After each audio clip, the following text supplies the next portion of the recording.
Hello, everybody. It's Master Mike Ambrose here. As usually you know me from Master Mike's Wrestling Paradise, but here I'm doing a show about the WrestleMania 40 Behind the Curtain. My thoughts of it. It was on the WWE's YouTube page last night. Started off good with Triple H, the creative being, showing what he does behind the scenes as Director of Creative, Chief Content Officer, and Chief Operating Officer. And, Roman Reigns retained at WrestleMania 39. Cody didn't finish the story, now he has to again. We also have The Rock getting involved around September. Well, he shows up once after being on the Pat McAfee show, and he alluded to that he was supposed to wrestle at WrestleMania 39 against Roman. Obviously, they're cousins related, And that didn't happen, so, he was obviously busy. Dwayne Johnson's a busy man, as we all know. Fast forward a few months later in January, Rock becomes more involved, so he joins the TKO board of directors. Obviously, TKO's the parent company that owns WF and USC and all that. By the way, I'm just going to throw this out there. I wonder if Endeavor would buy the Celtics. I'm just saying, they got money. But I don't know if they want to get into, team sports. But you never know. Just throwing it out there. Cody Rhodes wins the Royal Rumble in January, back-to-back. Challenging Roman, he calls his shot at the end of the show. And then, we didn't realize this, but a few nights later, Cody says, I'll fight you again. I'll win the fist tour, but not at WrestleMania, because Rock shows up on SmackDown, and Rock versus Roman Reigns scheduled for Mania, and everything looks good there. Fans revolt, as we all know. People are shocked and happy that Rock's there, but after all, wait a minute. We got the Cody story to finish. We want that. WWE pivots, and Rock talked about this, and, it's interesting that was the way it was going on. Good, because I think maybe they did pivot. Looking at this, say, let's pivot here, and let's get what they want. So, they did that. You had Seth Rollins involved, because you watched the WrestleMania 40 press conference from Las Vegas. That's when it really went to... That's when WF really started to pick up stuff. Because you had everything going crazy and all that stuff. Triple H and Rock talk over plans for Mania. They talk about this. Nick Khan got involved. Nick Khan, obviously, is the president of WWE.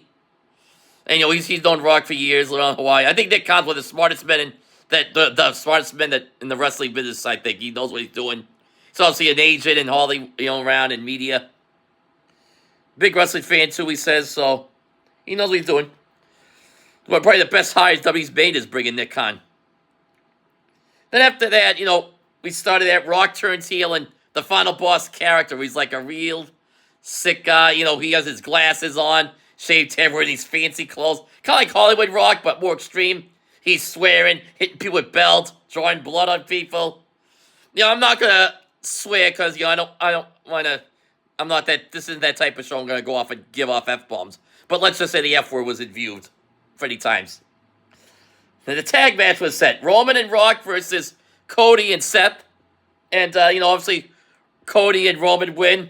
And that meant Bloodline rules the next night. Roman versus Cody, night 1, night 2 main event. And, of course, we know what happens. During the match, Jimmy Uso got involved. Jey Uso shows up. Solo Sikoa interferes. John Cena shows up. Rock shows up. And then at the end, Undertaker shows up, chokeslamming Rock. It was kind of like the Avengers style. If you watch that Avengers Endgame, it had that ending where everybody just comes together. That's what it was like. And then at the end, obviously Cody finished the story. And we all know that was happening. When it was always right in the world, obviously he won the title that Dusty didn't. And that was that. And they showed behind these stuff with everybody's working out. Seth Rollins was injured. He was training to make sure this was good. You had The Rock there, doing other stuff. Same with Roman. Paul Heyman was involved a lot. Obviously a lot of it was The Rock there talking about, let's pivot this. He didn't want, because if they stayed in the Roman Rock, maybe stuff would have been revolted against the fans. The fans would have revolted against Rock and stuff. Because, it was going to be Cody finished the story, which, did. So they had the 2-night main event. We'll have the Roman Cody on night 2, because it's the final of the world title. And then on night 1, they'd have the main event, tag team main event, which they did. And it did major business for WWE. WWE's been on a hot streak. That was one of the hottest. That whole time, if you watch WWE TV, you watch some great TV. Not like that, Rock would go on his Twitter and start making videos and stuff. Really uncensored. I can't repeat here. He's very out there. Well, he can do it. Yeah, he... So, yeah, it was funny, entertaining as hell.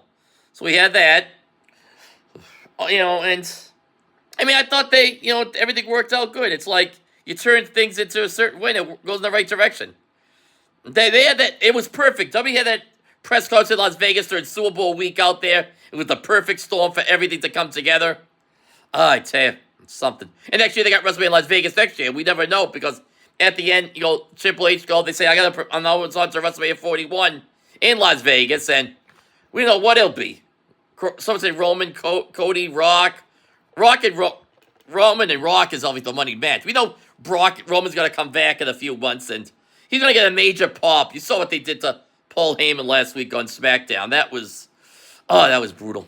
That was something. I mean, what they did to Paul Heyman, the Bloodline. I'm like, Jesus Christ, the heck happens here? The Bloodline just wiped the floor with him after he doesn't indulge Solo Sikoa, the tribal chief. Then Jacob Fatu came to. I think Jacob Fatu breathed new life into the Bloodline storyline without a doubt. That guy's money written all over him. He's superstar as they come. Can work in the ring, a good talker, and has that aura like, oh, this guy's out of control. And UK, that was it. Yeah, that's good. I like these documentaries. I think they should do more of these. Like, for every certain events, where they should do, like, every WrestleMania or, like, different big pay-per-view, like SummerSlam. Maybe, like, when Roman comes back, they do a documentary about that when he was away. And, yeah, I think he'd add a lot. He'll even have him on regular TV. I mean, they had it on YouTube, and it drew a lot of ratings for YouTube. I think if you put on the Peacock, it'd probably do well. Or even, like, on any series. Now that they're going to Netflix next year, you'll probably see stuff like this on Netflix next year. Without question. Okay. Well, that's it for now. I get, so like I said, going forward, we're going to do that. It was an hour show. I'd recommend go watch it if you haven't seen it already. It's really good. I've already told you what happens, but go see it for yourself. A lot of good stuff transpired during it. Okay. So it's 7:30. Yeah, I was just speaking of Endeavor, I was obviously being facetious. I don't think it's going to happen. Endeavor buying the Celtics, but they got the money for it, so. Well, Dana White's always been courtside. I always see Dana White courtside with the Celtics, so who knows? All right, I'll be seeing you. Take care. I'll be doing my Masterminds Wrestling Paradise Raw because SmackDown and then Money in the Bank Saturday, so be seeing you later. Talk to you again. Bye-bye.